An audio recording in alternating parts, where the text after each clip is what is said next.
Hurricane Maria struck Puerto Rico nearly 3 weeks ago. 85% of the island is still without electricity. That is nearly 3 million Americans without power. Puerto Rico's governor is asking Washington for an additional $4.6 billion in emergency relief.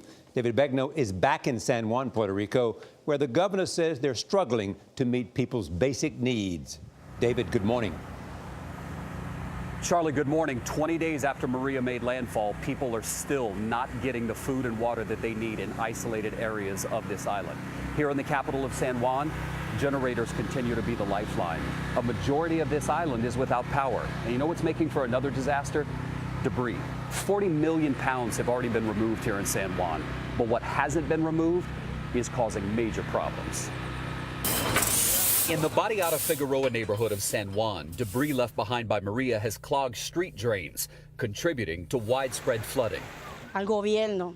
Reisa Melion says the government has not helped with cleaning the streets, and the only time she's seen Mayor Yulene Cruz is on television. We get the MREs. We wanted to talk to the mayor about that. We found her at the main distribution center at the Coliseum in San Juan.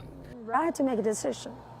Either I open the roads in order to save lives, and I used the money that I had for medicine and for food and for water. And I decided that the route to go was not a logistical route, but a human route. Governor Ricardo Rosselló was critical of the mayor's response and sent a team of his own to help clear the streets on Monday. This has been an ongoing problem that hasn't presented itself anywhere else in Puerto Rico. It wasn't handled by the municipality as it should have. Further complicating the recovery are allegations elsewhere on the island that aid is not being properly handled by distributors. They are not providing the water and the food that is given to them, then there's going to be hell to pay. While 60% of the island has water, everyone is being told to boil it to prevent disease, which is difficult because most people don't have power. People tend to always want to ask, are things getting better? Are they getting better, Mayor? No. They're not getting better because the supply chain of aid still is not robust and is not continuous. So now I have about 20,000 families that I'm feeding on a weekly basis. I can't just not tell them that I don't have any food or water for them next week or the week after next. Outside of San Juan, the disaster is leading to depression among people who are feeling desperate. And there's a real concern about the spread of disease. The governor has confirmed to us that there are at least 5 people who have symptoms that are consistent with leptospirosis. That is a bacterial disease, and Charlie, right now tests are pending.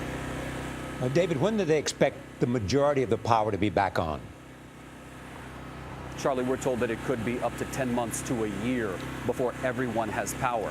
But what we have seen is that in areas like San Juan, where power is being restored, a thunderstorm comes through and knocks out the power and destroys what progress is being made.